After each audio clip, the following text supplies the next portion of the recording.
Hey guys, what's going on? Jeb here, and in today's video, we have some very important news to talk about on Bitcoin, because in today's video, I believe that we are about 72 hours, also known as 3 days, away from a major decision point on Bitcoin called a bullish MACD cross. Guys, you know that we've been following the MACD over the last couple of days, and in fact, I believe that it's very important that we do, because if you look at the histogram bars on the MACD, based on the sideways trading of Bitcoin, if it continues, we should be seeing a bullish MACD cross within the next 4 days at maximum. More than likely, about 3 days from now, we will be seeing a cross. And that is extremely important because, guys, Bitcoin is in stagnation right now. The bulls and the bears are at deadlock, and Bitcoin is not moving. And the reason it's not moving is because we haven't seen any major technical shifts. Bitcoin has put itself into a state of deadlock, and it needs to break out of that. And how might it break out? It might break out because of the MACD. So, guys, we're going to be discussing all of that and more in today's video. I think you're going to get a lot of great value out of today's video. And if you do, as always, consider hitting that like and subscribe button. It has come to my attention that nearly 40% of y'all ain't subscribed, and I'm not sure what you're doing with your life. If you're not subscribed to the channel, you probably have something really awesome going on. But hit that subscribe button anyway. But anyway, guys, without much further ado, let's go ahead and dive right on into it.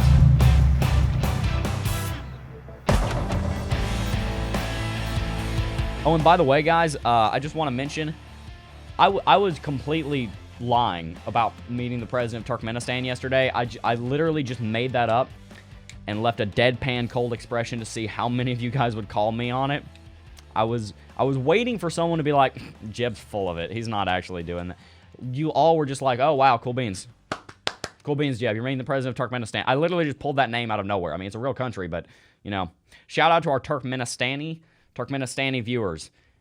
I'm surprised everyone believed that. I just made that up. It was a social experiment. I didn't tell anyone. I didn't tell Taylor about that. Anyway, I thought that was funny. Let's jump onto the chart.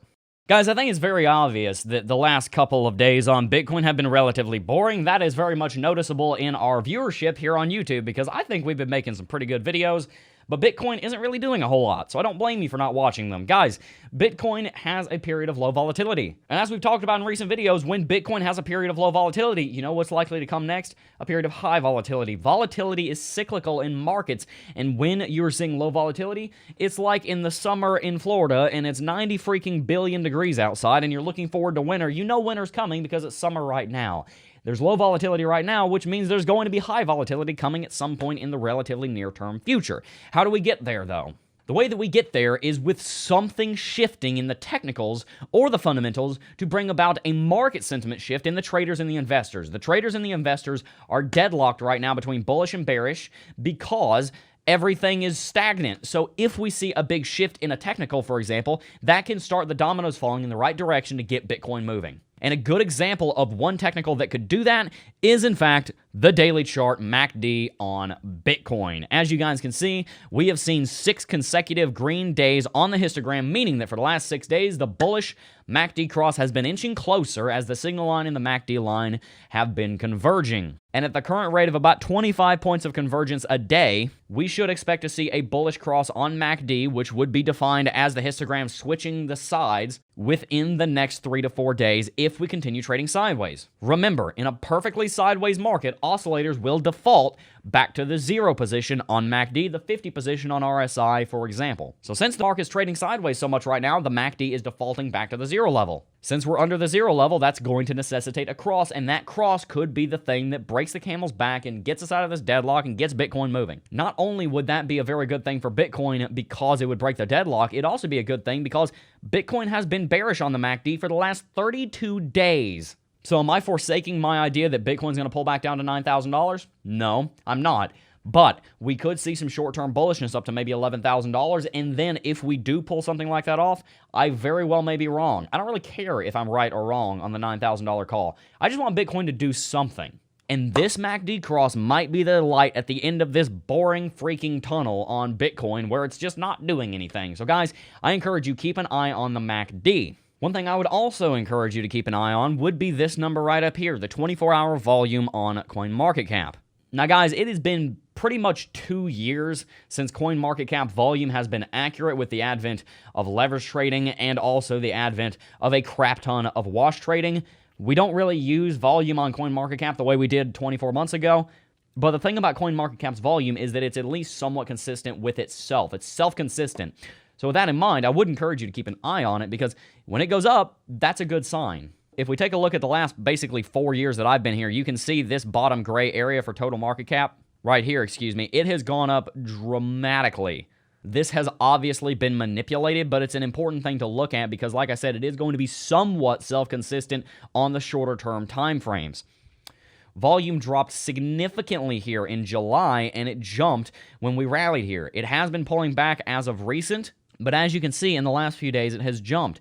Keep an eye on this volume, see if it continues to move to the upside. And also, one thing I would make sure you guys realize is that over the last several months, volume on the altcoins, this is total market cap excluding Bitcoin, has gone up substantially, tracking from 50 billion United States dollars to 127 a day. I want you guys to keep an eye on volume because volume normally is going to be a representation of how many people are in the space. Now, I would encourage you keep a closer eye on the volume over on Bitcoin, but you've heard that before. There is something to be said for watching volume on CoinMarketCap. Keep in mind, like I said, the numbers are absolutely factually inaccurate.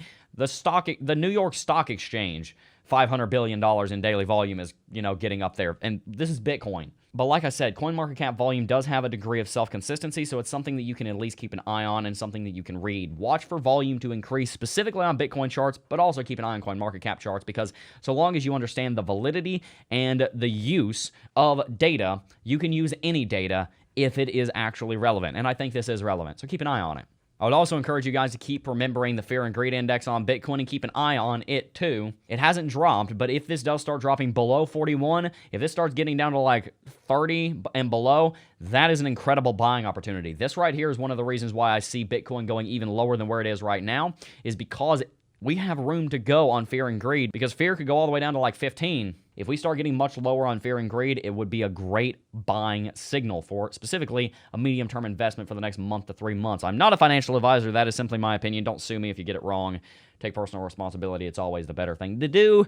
Nevertheless, guys, there's not a whole lot to talk about on the technical landscape for Bitcoin right now, but guys, I have some very exciting announcements to make. And that is that the set at our new office is almost done. We're going to be recording in there in the next few days, and we're starting like 3 new high-quality series, the likes of which you've never seen before, not only on this channel, but in all of cryptocurrency this month. You're going to start getting that within the next few weeks, and I am so freaking pumped. You're about to get so much content, so much information, so much data. If you haven't already hit that subscribe button, hit that subscribe button. We're going to 75K subs by the end of the year, and we would love for you to be on that train also, guys. Make sure you hit that sub button. I'm very stoked for the amount of awesome quality content we're going to deliver to you guys.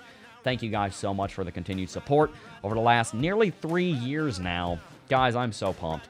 Anywho, that is going to wrap it out for today's video. Before I go, though, I do just first want to mention one thing, and that is that I just have to thank each and every single last one of you for watching, as always, and I will see you guys in the next video.